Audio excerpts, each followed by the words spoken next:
Voici l'actualité dominante de ce lundi 22 septembre 2025 en République démocratique du Congo. Les contrôles de permis de conduire ont débuté ce lundi à Kinshasa, une opération menée conjointement par la police nationale congolaise et le ministère des Transports.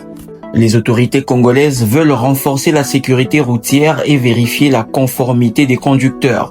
Plusieurs artères de la capitale sont concernées, mais ceci est un calvaire pour la population car le transport en commun est difficile à trouver cet avant-midi dans certains coins de la ville. L'Assemblée nationale tient une plénière cruciale ce lundi pour examiner le rapport de la commission sur les pétitions contre les membres du bureau. 3 figures majeures sont menacées de destitution, à savoir Vital Kamerhe, président, Chimène Polypoli, questeur, Dominique Mounongo, rapporteur adjointe. Jacques Njoli et Grace Neema devraient être maintenus. Une panne d'électricité a une nouvelle fois plongé l'aéroport international de Njili dans l'obscurité dans la soirée de ce dimanche 21 septembre. Des passagers et agents ont été surpris par cette coupure au sein du principal aéroport de la capitale congolaise. Les causes de cette panne ne sont pas encore précisées. Une situation qui s'est produite pour la 3e fois en moins d'une semaine.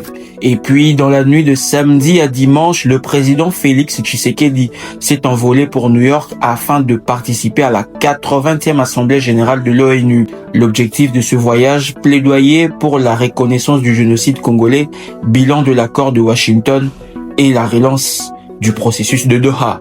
Voici l'actualité dominante de ce lundi 22 septembre 2025 en République démocratique du Congo. Les contrôles de permis de conduire ont débuté ce lundi à Kinshasa, une opération menée conjointement par la police nationale congolaise et le ministère des Transports.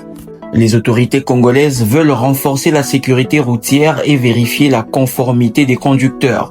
Plusieurs artères de la capitale sont concernées, mais ceci est un calvaire pour la population car le transport en commun est difficile à trouver cet avant-midi dans certains coins de la ville.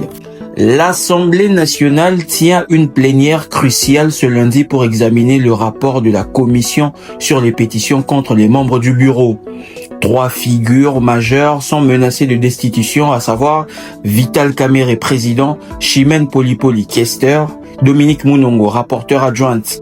Jacques Njoli et Grace Neema devraient être maintenus. Une panne d'électricité a une nouvelle fois plongé l'aéroport international de Njili dans l'obscurité dans la soirée de ce dimanche 21 septembre. Des passagers et agents ont été surpris par cette coupure au sein du principal aéroport de la capitale congolaise. Les causes de cette panne ne sont pas encore précisées. Une